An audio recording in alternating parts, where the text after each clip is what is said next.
you don't need to prove anything to anyone. Yan po ang pag-uusapan natin sa video na ito, no? Na kung saan I try to give you an influence, a message that will have an impact to your life. Especially kung ikaw ay isang kabataan na pa-successful pa lang, hindi tayo sobrang magaling, hindi tayo sobrang successful, but I try at least, no, to give you a message and influence na yun nga, makakatulong sa iyong progression, no, in life.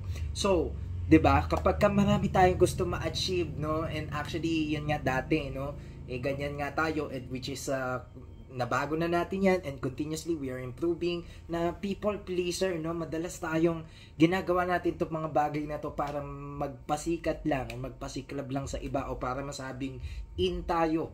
Okay? So hindi pala dapat ganon.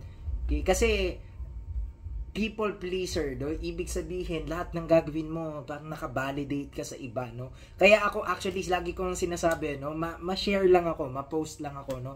But again, dati parang kailangan ko way back before the pandemic, no? Ng maraming likes, maraming views. Okay? Pero ngayon, eto, ginagawa ko itong mga video tanto, actually, hindi para dun, no? Kasi, may resources na ako, hindi ko na kailangang magpasikat, no? Hindi ko na kailangan magpa-views ng grabe. Okay, kasi bakit sa sarili ko palang fulfilled na ako. No, yung iba vlog ng vlog or ginagawa yung mga bagay para lang sa attention and validation ng ibang tao. Kaya nga sinasabi ko, 'di ba, yung pagba-vlog ko, etong mga lessons na sinashare ko, marami man o konti ang manood nito, walang problema. Kasi at least I try to share, no? So kaya yun yung sinasabi ko dito, na you don't have to prove anything na kahit anong bagay to anyone, as long as na wala kang ginagawang masama, as long na passionate ka sa ginagawa mo, and nakakatulong ka pa nga sa ibang tao sa mga bagay na ginagawa mo sa field mo, then you do it, no, continuously. So kaya dapat ganon, guys, no? Kasi minsan, di ba, kailangan approval ng iba, no, sa bawat galaw natin, which is hindi. Syempre hindi. Nabubuhay ka ba para sa ibang tao o nabubuhay ka para sa sarili mo at sa family mo? Okay? Ano bang mas importanteng sabihin, yung sabihin ng ibang tao o yung mangungutang ka, wala ka ng panggastos? Mas nakakahiya yun. So kaya sinasabi natin dito, 'di ba, may mga bagay na gusto kong gawin, gawin mo na. Okay? Kaya kakapanood ko lang pala, no, na kung saan minsan plano tayo ng plano, 'di ba? Para gusto natin perfect agad. Pero hindi pala ganoon, no? Kasi dati ganoon ako, no?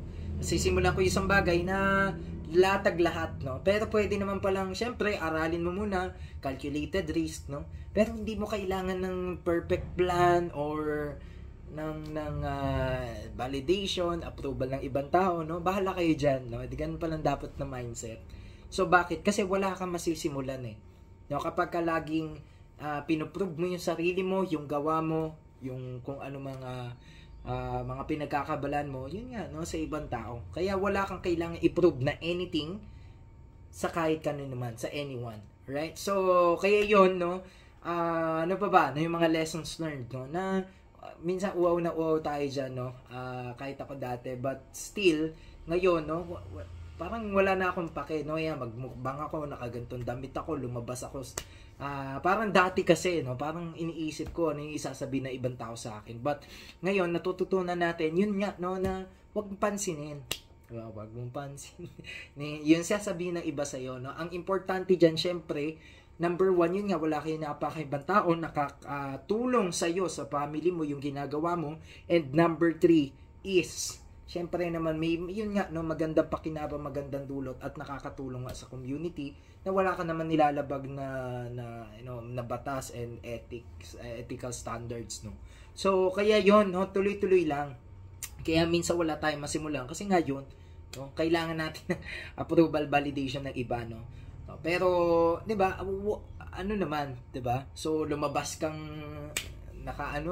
may ginawa kang hindi naman, kala mo lang sa isip mo nakakahiya, pero hindi naman pala, 'di 'Diba? So wag tayong mabuhay no sa approval validation ng iba. Ang importante sa akin, no, kahit mag-post ako na madami, wala akong paki kung madami manood o hindi. May magustuhan man sa akin o may mag-hate man sa akin. Ang importante sa akin yan nga, no, katulad sa akin na ibabahagi ko to sa inyo. Alright? So kaya yun guys, that's 5 minutes already and 5 minutes already and tuloy-tuloy lang tayo. Follow for more contents like this.